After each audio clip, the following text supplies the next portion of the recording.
Hello everyone. आज इस class में समाजशास्त्र की महत्वपूर्ण अवधारणाओं से संबंधित प्रश्नों को कराया जाएगा। उससे पहले एक जानकारी आप सभी के लिए, समाजशास्त्र से संबंधित सभी परीक्षाओं के लिए यहाँ पर प्रैक्टिस सेट एंड सोशियोलॉजी के नोट्स पीडीएफ फॉर्मेट पे प्रोवाइड कराए जा रहे हैं। इससे संबंधित जानकारी के लिए यहाँ पर एक व्हाट्सएप नंबर दिया गया है जिस पर आप मैसेज करके पूरी जानकारी ले सकते हैं। नंबर है 790-555-3851। समाजशास्त्र के नोट्स की बात की जाए तो ये सारे टॉपिक्स आपको इस नोट्स में मिल जाएंगे जो कि सभी परीक्षाओं को ध्यान में रखकर तैयार किए गए हैं। वन लाइनर में भी नोट्स मिल जाएंगे। And okay, MP assistant professor के समाजशास्त्र के प्रैक्टिस सेट की बात की जाए तो इसमें आपको 1000 प्रश्न देखने को मिलेंगे। साथ ही एमपी असिस्टेंट प्रोफेसर का जीएस का प्रैक्टिस सेट भी यहाँ पर मिल जाएगा और राजस्थान असिस्टेंट प्रोफेसर का भी प्रैक्टिस सेट यहाँ पर आपको मिल जाएगा। इसमें टोटल आपको 15 प्रैक्टिस सेट देखने को मिलेंगे। बस कुछ ही देर में क्लास शुरू होने वाली है। आप सभी इस वीडियो को ज्यादा से ज्यादा लोगों के साथ शेयर जरूर कर दीजिए। यहाँ तक हो गया था। चलिए यहाँ से शुरू करना है। प्रश्न है, अल्पतंत्र का लौह नियम अवधारणा के जनक कौन है? अल्पतंत्र का लौह नियम, इस अवधारणा के जनक कौन है? किसके द्वारा दी गई है यह अवधारणा? वेबलिन, मर्टन, रॉबर्ट मिशेल्स, मैकेवर यहाँ पर ऑप्शंस हैं। अल्पतंत्र का लौह नियम किसके द्वारा दी गई है? रॉबर्ट मिशेल्स के द्वारा दी गई है। ऑप्शन सी यहाँ पर रॉबर्ट मिशेल्स सही हो जाएगा। ठीक है, ऑप्शन सी यहाँ पर सही है। प्रश्न है, खुला समाज की अवधारणा वॉर्ड, वेबर, मजूमदार, पॉपर यहाँ पर ऑप्शंस है। बताइए सही क्या होगा? वेबर की बात की जाए तो वेबर ने सामाजिक क्रिया की बात की थी। ठीक है, सामाजिक क्रिया के 4 प्रकार बताए थे। 4 कौन कौन से हैं? पहली अगर हम बात करें तो तार्किक सामाजिक क्रिया है। ठीक है, तार्किक सामाजिक क्रिया हो जाएगी, तार्किक सामाजिक क्रिया। दूसरी क्रिया की बात की जाए तो मूल्यांकनात्मक है, मूल्यांकनात्मक सामाजिक क्रिया हो जाएगी। और तीसरे नंबर पर आएगी भावनात्मक सामाजिक क्रिया। ठीक है, तीसरे नंबर पर भावनात्मक सामाजिक क्रिया आ जाएगी। ये एग्जाम्स में पूछा जाता है, इसे याद रखिएगा। पूछ लिया जाएगा वेबर ने कौन सी क्रिया की बात की है और किस क्रिया की बात नहीं की है, तो भावनात्मक सामाजिक क्रिया हो जाएगा। और इसके अलावा आखिरी चौथे नंबर पर आती है परंपरागत क्रिया। ठीक है, परंपरागत जो क्रिया है या पारंपरिक क्रिया, इस तरीके से आती है। शक्ति संरचना की, शक्ति सत्ता की भी बात की है।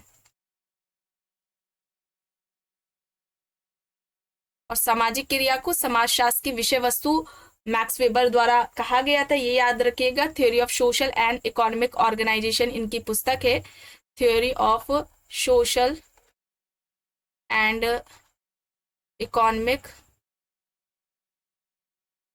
ऑर्गेनाइजेशन, ये इनकी पुस्तक है, 1925 में आती है। और इसी पुस्तक में इन्होंने सामाजिक क्रिया की बात की थी। मजूमदार की बात की जाए तो इन्होंने हो जनजाति पर अध्ययन किया है। यहाँ पर पॉपर होगा और पॉपर ने बंद समाज और खुला समाज की बात की है। ठीक है, बंद समाज और खुला समाज की बात किसने की है? कार्ल पॉपर ने की है। ठीक है, चलिए अब यहाँ पर देखिए, प्रकार्यात्मक विकल्प, यह अवधारणा किसकी है? दुर्खीम, मर्टन, पार्सन्स, लेविस्ट्रॉस है। प्रकार्यात्मक विकल्प की अवधारणा के बारे में बात पूछी जा रही है।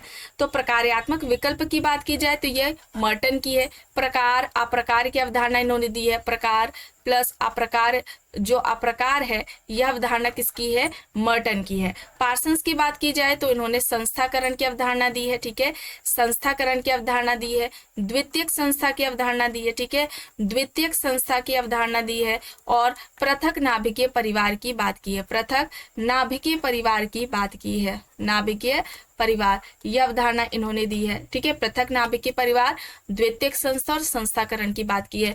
लेविस्ट्रॉस की बात की जाए तो इन्होंने संस्थाकरण की अवधारणा दी है। संस्थाकरण हो जाएगा, नातेदारी अणु हो जाएगी। यह अवधारणा लेविस्ट्रॉस की अक्सर परीक्षाओं में पूछी जाती है, इसे याद रखिएगा। ठीक है, चलिए आगे देखते हैं। प्रश्न है, धार्मिक नैतिकता की अवधारणा। विकल्प में दुर्खीम, अगस्टकॉम्ट, मैक्स वेबर, टाइलर दिए गए हैं। धार्मिक नैतिकता की बात किसने की है? तो यह अवधारणा किसकी हो जाएगी? मैक्स वेबर की हो जाएगी। मैक्स वेबर, ऑप्शन सी यहाँ पर राइट आंसर हो जाएगा। दुर्खीम की बात की जाए तो दुर्खीम ने धर्म का सामाजिक सिद्धांत दिया था, ठीक है। धार्मिक सामाजिक सिद्धांत या धर्म की उत्पत्ति का सामाजिक जो सिद्धांत है ये दुर्खीम के द्वारा दिया गया है। टाइलर ने धर्म की उत्पत्ति का आत्मावाद का सिद्धांत दिया था, ठीक है। आत्मावाद का सिद्धांत टाइलर ने दिया था और धर्म का जो प्रारंभिक स्वरूप बताया था दुर्खीम ने, धर्म की उत्पत्ति का जो या धर्म का प्रारंभिक जो स्वरूप है ये टोटेमवाद को बताया था। और टोटेमवाद की अवधारणा इस तरीके से पूछा जाए किसके द्वारा दी गई है तो दुर्खीम के द्वारा दी गई है, इसे याद रखिएगा।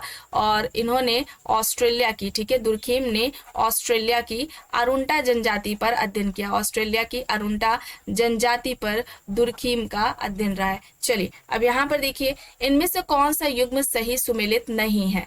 पूर्व औद्योगिक नगर डेनियल बेल, सामाजिक परिवर्तन का अंतर्निहित स्रोत सोरोकिन, सांस्कृतिक निर्माण आर्लिंटन, एजीआई मॉडल पार्सन्स। बताइए कौन सा सही सुमेलित नहीं है या पूछा जा रहा है, कौन सा यहाँ पर सही हो जाएगा?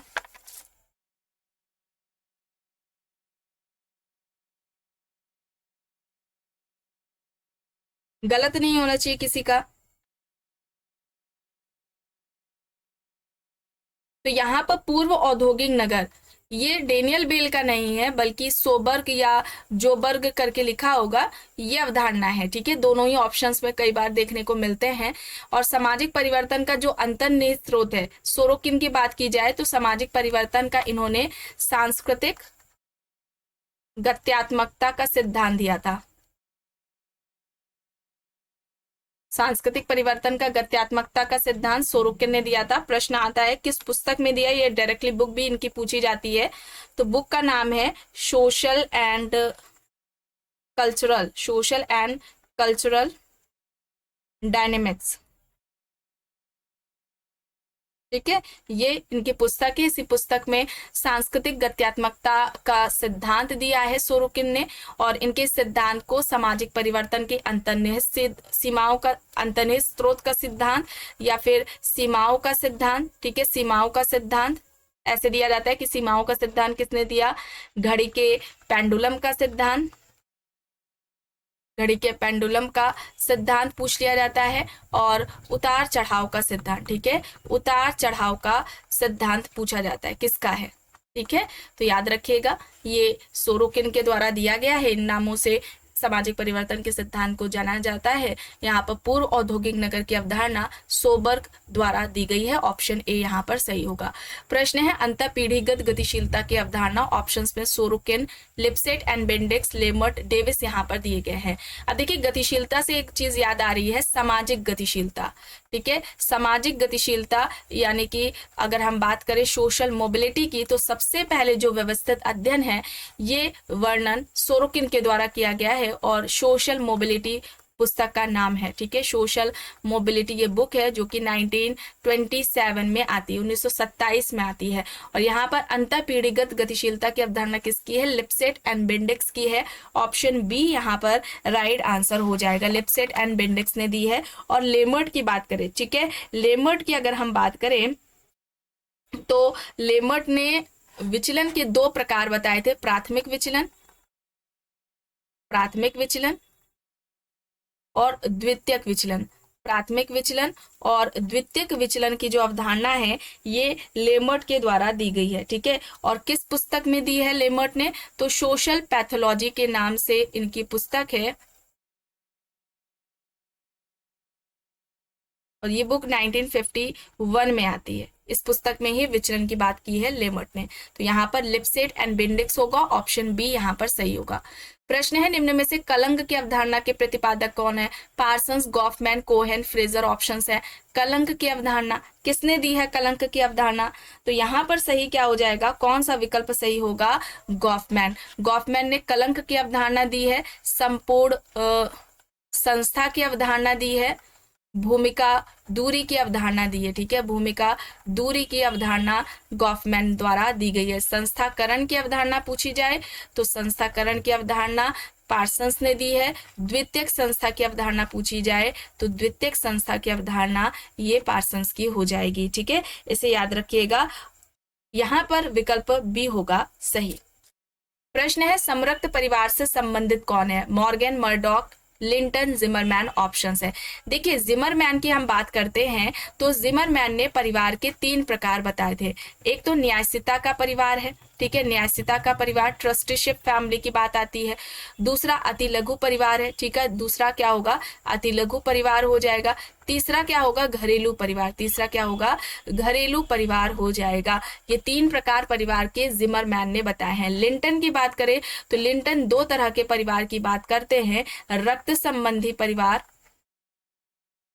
रक्त संबंधी परिवार और विवाह संबंधी परिवार। रक्त संबंधी परिवार, विवाह संबंधी परिवार की बात कौन करता है? लिंटन करते हैं, ठीक है। मर्डॉक की बात की जाए, ठीक है, मर्डॉक की बात करें तो मर्डॉक ने स्वतंत्र नाभिकी परिवार, ठीक है, स्वतंत्र नाभिकी परिवार और मिश्रित परिवार की बात की है। स्वतंत्र नाभिकी परिवार और मिश्रित परिवार की बात मर्डॉक द्वारा की गई है। पूछा जा रहा है समरक्त, तो ध्यान रखिएगा समरक्त या रक्त दोनों एक है, तो यहाँ पर लिंटन भी हो जाएंगे और मॉर्गन भी हो जाएंगे, ठीक है। तो यहाँ पर ये दोनों ही विकल्प सही हैं। राइट आंसर ए और सी ये दोनों ही होगा, ठीक है, ये दोनों ही होगा। चलिए आगे देखते हैं।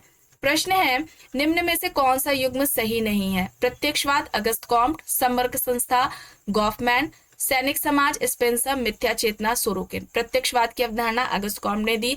समग्र संस्था यानी कि टोटल इंस्टीट्यूशंस की बात हो रही है, संपूर्ण संस्था की बात हो रही है तो गॉफमैन ने बताया। सैनिक समाज के इन्होंने स्पेंसर ने 2 समाज बताए थे, सैनिक या शिकारी समाज और दूसरा औद्योगिक समाज बताया था। दूसरा क्या बताया था? औद्योगिक समाज बताया था। और यहाँ पर मिथ्या चेतना की बात करें तो ये सोरोकिन का नहीं है, ये कार्ल मार्क्स का है, ठीक है। मिथ्या चेतना कार्ल मार्क्स का कॉन्सेप्ट है, तो यहाँ पर विकल्प डी हो जाएगा, ऑप्शन डी यहाँ पर सही होगा। प्रश्न है भूमिका विकलांगता की अवधारणा से संबंधित है? Goffman, HD. किर्क, पार्सन्स या फिर इनमें से कोई भी नहीं। भूमिका विकलांगता किसकी अवधारणा है? भूमिका विकलांगता, भूमिका विकलांगता की अवधारणा किसकी है? यहाँ पर सही क्या हो जाएगा? भूमिका विकलांगता की जो अवधारणा है ये एच.डी. किर्क के द्वारा दी गई है। भूमिका विकलांगता की अवधारणा एच.डी. किर्क ने दी है, ऑप्शन बी यहाँ पर सही हो जाएगा। भूमिका दूरी, भूमिका दूरी की अवधारणा ये गॉफमैन ने दी है। प्रश्न है अलगाव की अवधारणा, Karl Marx, Weber, Dilthey, Durkheim options है। अलगाव की अवधारणा किसने दी है? किसके द्वारा अलगाव की अवधारणा दी गई है? तो यहाँ पर सही क्या हो जाएगा? कार्ल मार्क्स हो जाएगा, ठीक है, कार्ल मार्क्स हो जाएगा। ऑप्शन यहाँ पर राइट आंसर ए हो जाएगा। और कार्ल मार्क्स ने अलगाव के कितने प्रकार बताए थे? देखिए तो पहले तो इन्होंने एक उत्पादन से अलगाव बताया, उत्पादन से अलगाव। दूसरा इन्होंने उत्पादन प्रक्रिया से बताया, उत्पादन प्रक्रिया से अलगाव। फिर इन्होंने किससे बताया था? मालिक से, मालिक से अलगाव। और आखिरी में स्वयं से अलगाव की बात करते हैं, ठीक है। तो ये अलगाव के जो प्रकार हैं 4, ये कार्ल मार्क्स के द्वारा बताए गए हैं, इंपॉर्टेंट है, इन्हें याद रखिएगा, ठीक है, इन्हें ध्यान में रखिएगा। आगे देखते हैं। प्रश्न है निम्न में से सफेद जादू की अवधारणा से संबंधित कौन है?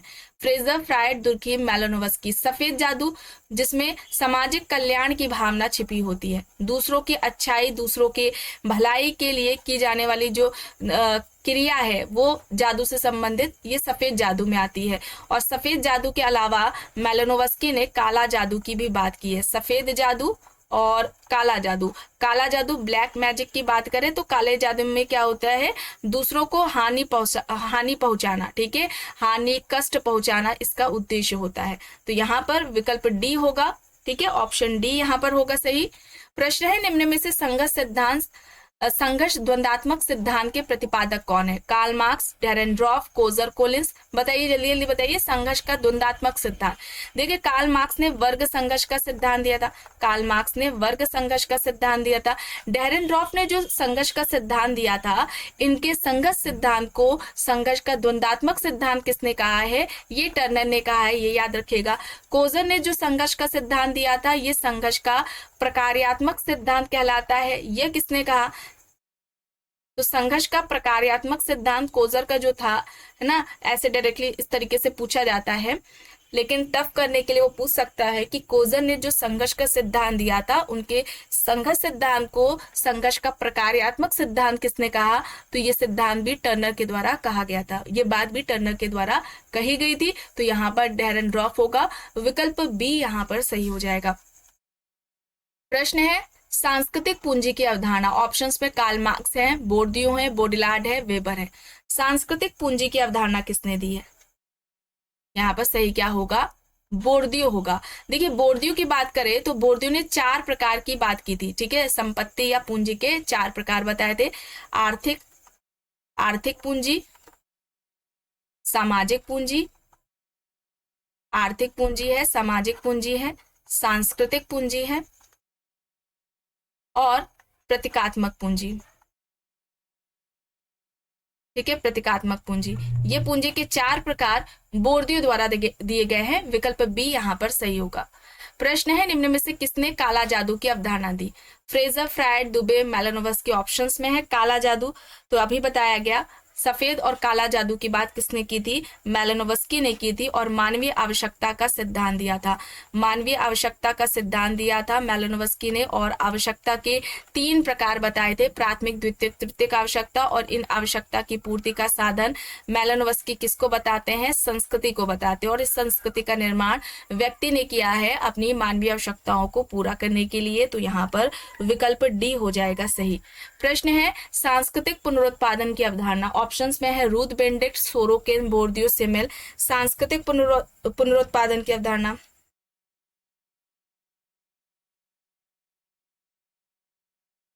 बताइए सांस्कृतिक पुनरुत्पादन की अवधारणा किसने दी है?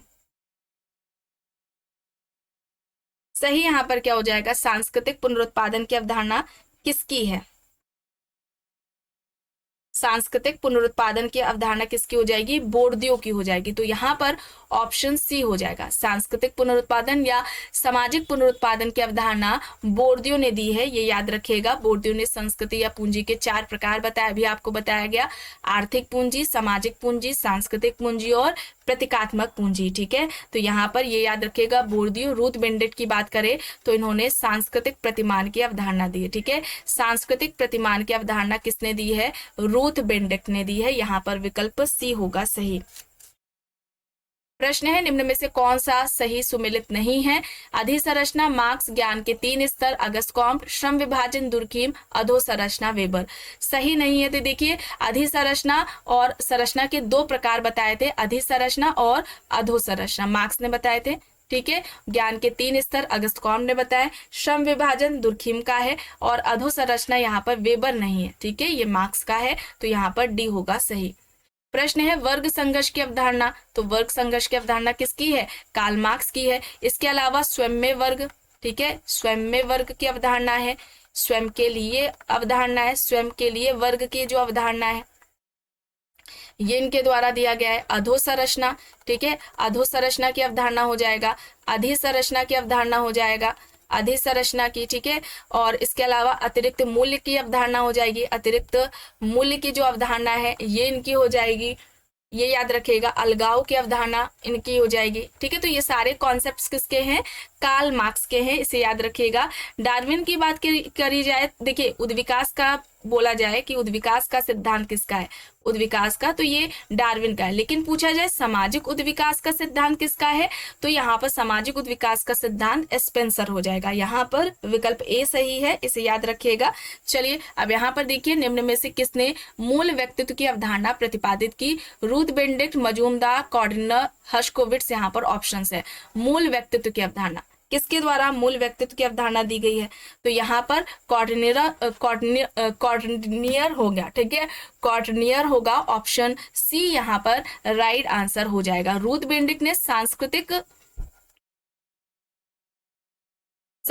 प्रतिमान कल्चर पैटर्न की अवधारणा दी है। आज मैंने 6 वीडियो रिकॉर्ड किए हैं, ठीक है, ये आपकी रिकॉर्डेड वीडियो है, 6 लगातार मैंने रिकॉर्ड की है, तो बहुत थकान आ रही है, ठीक है। सांस्कृतिक प्रतिमान की अवधारणा क्या हो जाएगा?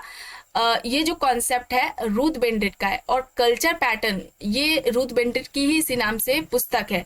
जूनी, प्यूब्लो, क्वैक्टुअल, इन 3 जनजातियों पर अध्ययन से संबंधित प्रश्न पूछा जाता है, तो वो भी याद रखिएगा, वो भी रूथ बेंडिक्ट के द्वारा ही अध्ययन किया गया है इन जनजातियों पर। मजूमदार की बात करें तो विसंस्कृतिकरण की, है ना, विसंस्कृतिकरण की अवधारणा हो जाएगी। हो जनजाति पर इनका अध्ययन रहा है मजूमदार का, ये भी याद रखिएगा।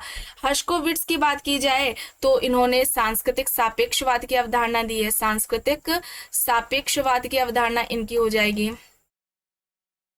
यहाँ पर कॉर्डिनियर है, यहाँ पर सी यहाँ पर राइट हो जाएगा। अब देखिए यहाँ पर है कौन सा सही नहीं है।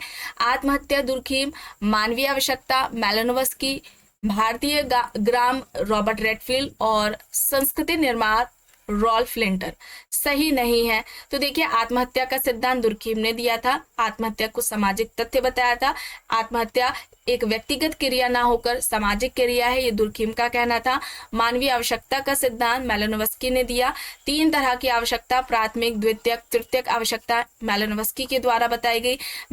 मेलानोव्स्की के द्वारा संस्कृति आवश्यकताओं की पूर्ति का जो साधन है ये संस्कृति को बताया गया था।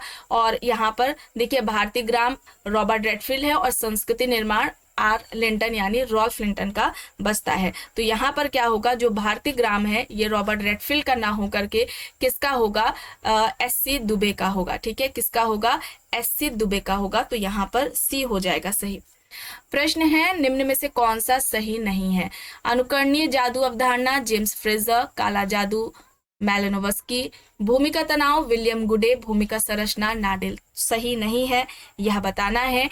तो यहाँ पर क्या होगा? भूमिका संरचना नाडेल का नहीं है, ठीक है। भूमिका संरचना की बात की जाए तो यह अवधारणा भूमिका संरचना की किसकी है? लिंटन की है, रॉल्फ लिंटन की है।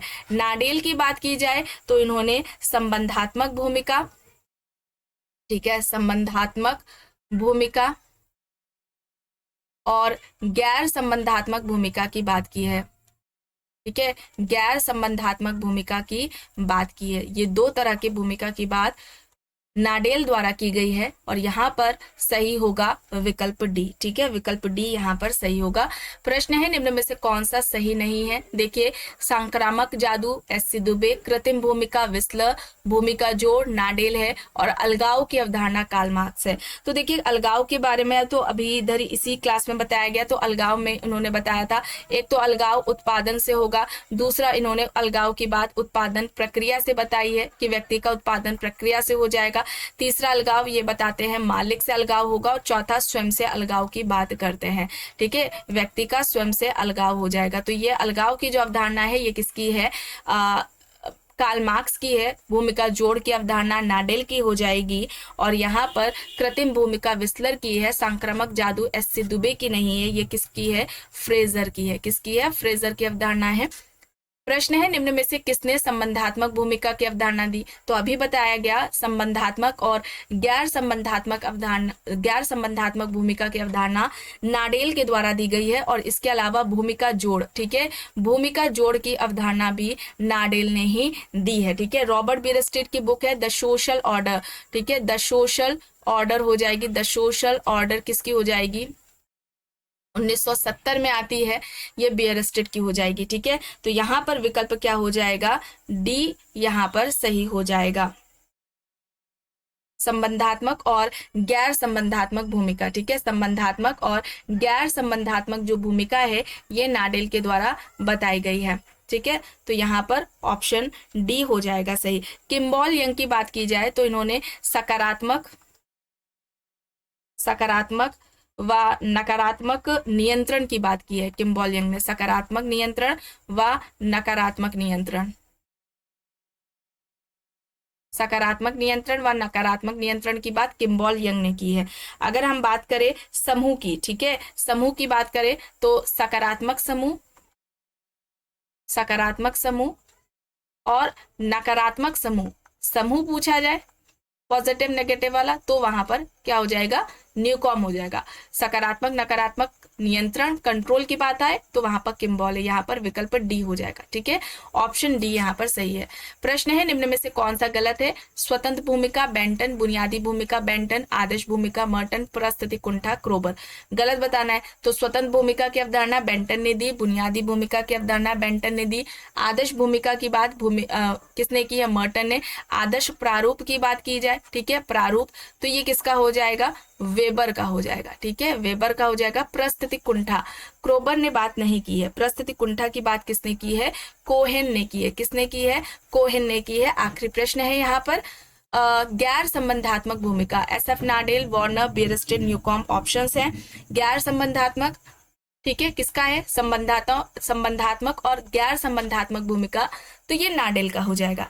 वार्नर की बात की जाए तो इन्होंने परिवार के 2 प्रकार बताए हैं, जन्म मूलक परिवार और प्रजनन मूलक परिवार। ठीक है, ये 2 प्रकार वार्नर ने बताया। जन्म मूलक परिवार, तो इस परिवार में व्यक्ति का जन्म होता है, इस परिवार में माता पिता रहते हैं और उसके भाई बहन रहते हैं। प्रजनन मूलक परिवार में व्यक्ति विवाह के बाद इस परिवार का निर्माण करता है, इस परिवार में पति पत्नी और उनके अविवाहित बच्चे होते हैं। ठीक है, न्यूकॉम की बात की जाए तो न्यूकॉम ने क्या किया था? सकारात्मक और नकारात्मक समूह की बात की थी। अभी बताया गया है सकारात्मक समूह और नकारात्मक समूह की बात, ये न्यूकॉम के द्वारा बताया गया। ठीक है, इसे याद रखिएगा। आज की इस क्लास में बस इतना ही। आई होप ये आपको पसंद आई होगी। अगर पसंद आई है तो प्लीज लाइक करिएगा, कमेंट करके जरूर बताइएगा। चैनल पर अगर आप नए हैं तो चैनल को भी जरूर सब्सक्राइब कर लीजिएगा एंड इस वीडियो को जितना हो सके ज्यादा से ज्यादा लोगों के साथ शेयर भी जरूर करिएगा।